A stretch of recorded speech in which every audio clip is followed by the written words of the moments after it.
Baik. Sudah makan? Sudah.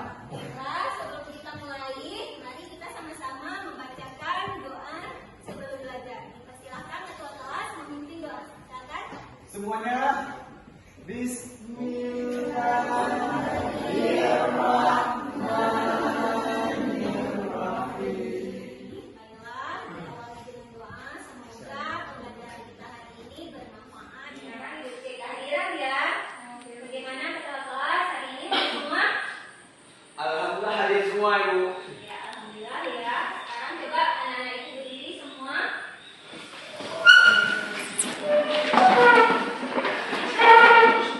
Coba cek di kanan masih adakah sampah di lantai? Jika masih ada, tolong diambil, dibuang ke tempat sampah. Dan bagi pakaian yang belum rapi, tolong nggak kita akan memasuki pada bab 4 tentang keseimbangan dan struktur pasar. Nah, pada pertemuan yang lalu kalian sudah mempelajari tentang apa? Coba ibu mau nanya, masih ingatkah? Siapa yang tahu? Tunjuk tangan. Ada yang tahu? Nah, silakan Ali. Pelaku ekonomi dalam kegiatan ekonomi. Iya, bagus. Tepuk tangan yang dua Ali. Oke. Pelaku ekonomi dalam kegiatan ekonomi. Nah, kegiatan-kegiatan ekonomi seperti apa saja? Ada yang tahu? Ayo, ada yang tahu? Silakan Resya. Ada produksi, distribusi, dan konsumsi. Iya, tepuk tangan buat Resya. Oke, kalau produksi itu seperti apa?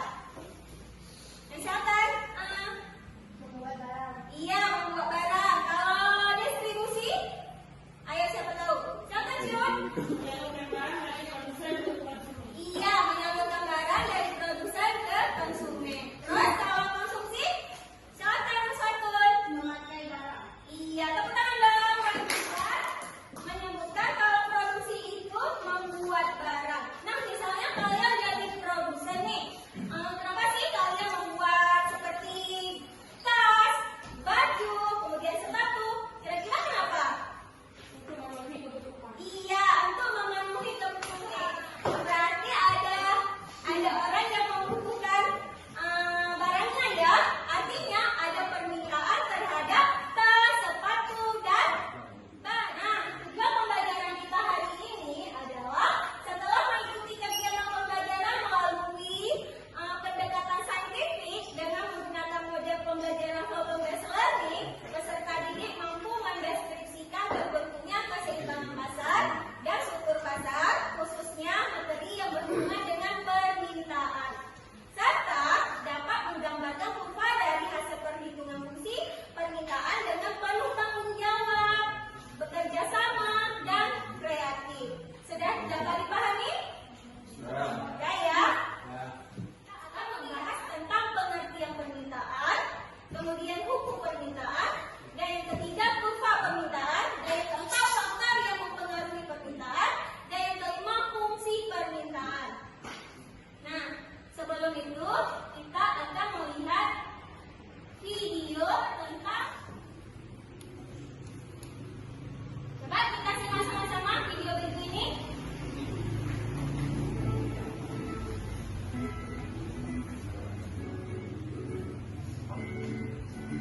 Pagi hari ini aku akan membeli barang belanjaan untuk menonton itu di pasar induk dekat rumahku. Wah, ramai sekali ya pasar ini.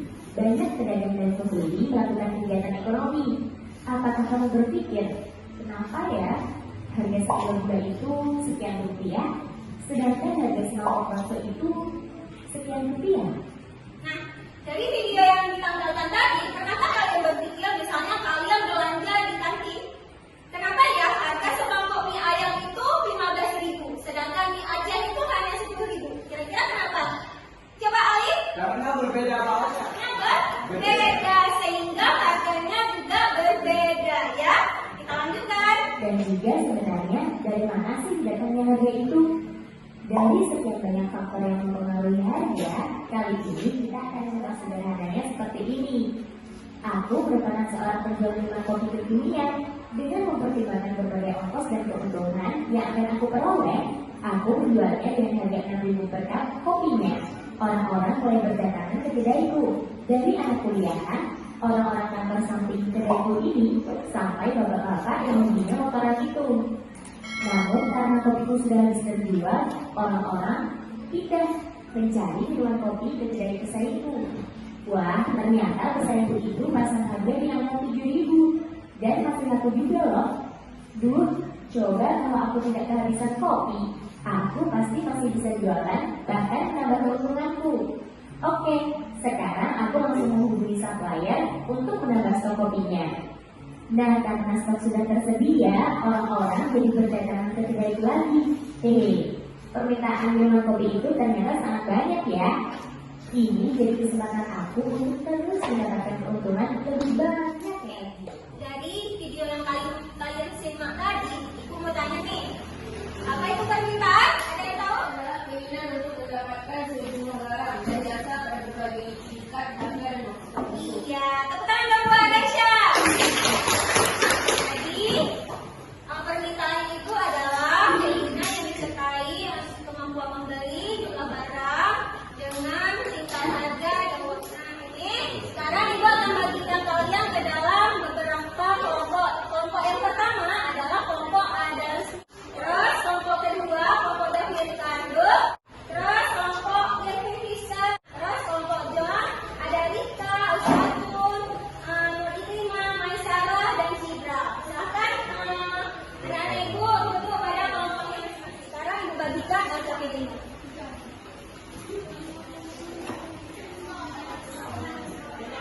Ya, itu akan mengambil 3 penilaian: jika pengetahuan dan keterampilan.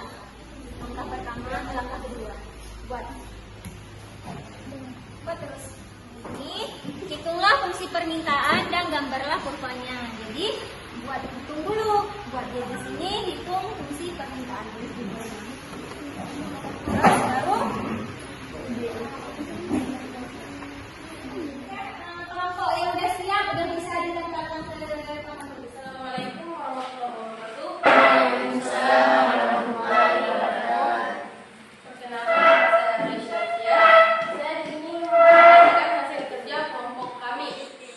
Kami dari kelompok SME. Berdasarkan soal yang kita baca bersama, A. Buatlah tabel permintaan dan kurva permintaan. B. Hitunglah fungsi permintaan dan gambar kurvanya. Ini adalah tabelnya dan ini kurvanya. Untuk menghitung fungsi permintaan, maka kita harus mengetahui P1 sama dengan 20.000, P2 sama dengan 25.000, P1 sama dengan 300, P2 sama dengan 250. Kemudian kita harus masukkan ke rumus. Rumusnya yaitu P kurang P1 per P2 kurang P1 sama dengan I kurang P1 sama per I2 kurang P1.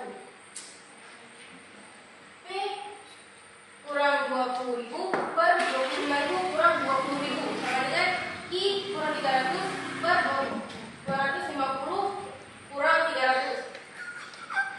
P kurang 20.000 per 5.000 sama dengan I kurang 300 per min 50. 5.000 I kurang 1.500.000 sama dengan min 50 P tambah 1 juta. Untuk mengetahui nilai I, maka 5.000 I sama dengan min 50 T tambah 1 juta tambah 1.500.000. 1 juta tambah 1.500.000 ini hasil dari perkalian silang berikut. Titik potong terhadap sumbu I adalah 500,0 dan ini gambar kurvanya. Untuk itu, paham semua?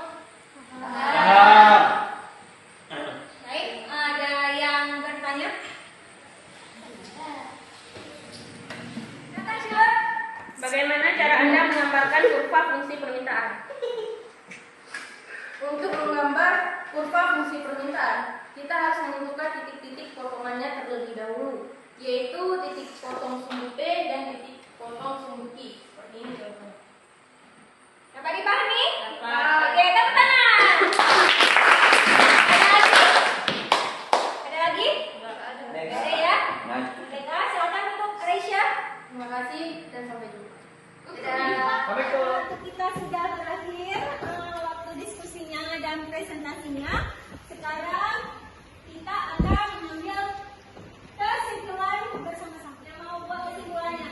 Silakan. Raisya, silakan buat kesimpulan tentang permintaan kita hari ini. Ya.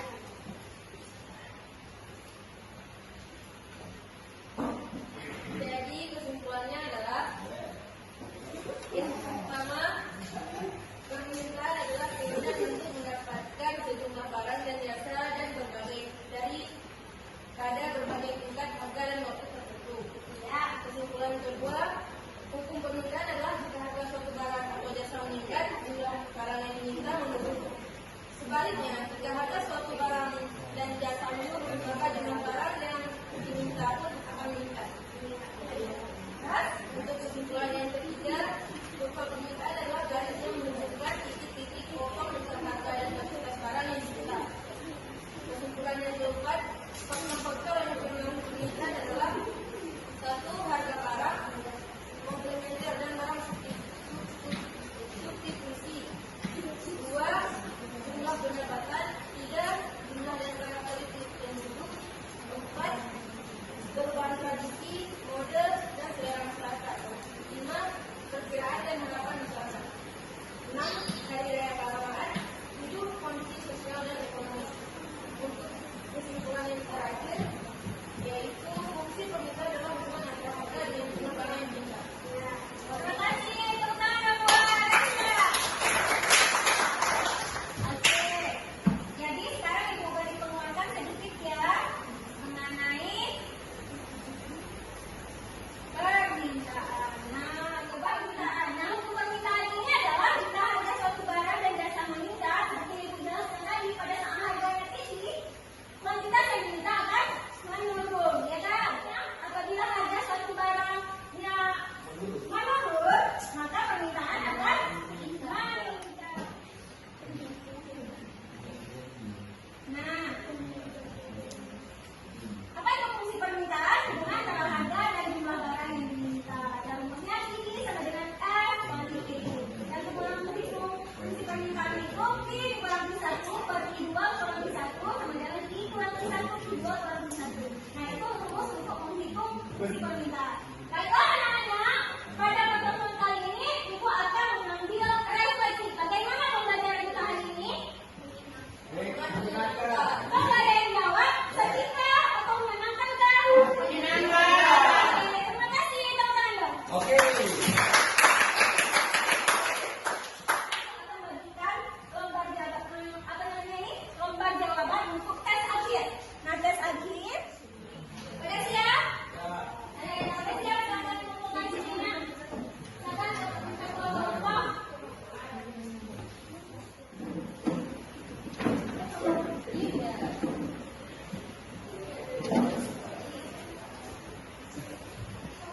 Baiklah, anak-anak, pada pembelajaran kali ini kita sudah menyelesaikannya. Dan Ibu berpesan ya, anak-anak itu selalu bersyukur kepada Allah Subhanahu Wa Taala atas segala nikmat yang telah kita rasakan. Oleh karena itu kita harus tetap rajin belajar, tetap semangat agar bermanfaat bagi keluarga, agama dan negara. Amin. Nah, sebelum kita tutup, mari kita sama-sama berselawat. Silakan ketua kelas. Semuanya mari kita selawat sebentar untuk mengakhiri belajar kita. Baik, pembelajaran kita hari ini akan berakhir dan sampai jumpa pada pertemuan selanjutnya pada materi penawaran. Nah, kalian boleh membaca di rumah tentang penawaran ya, anak-anak.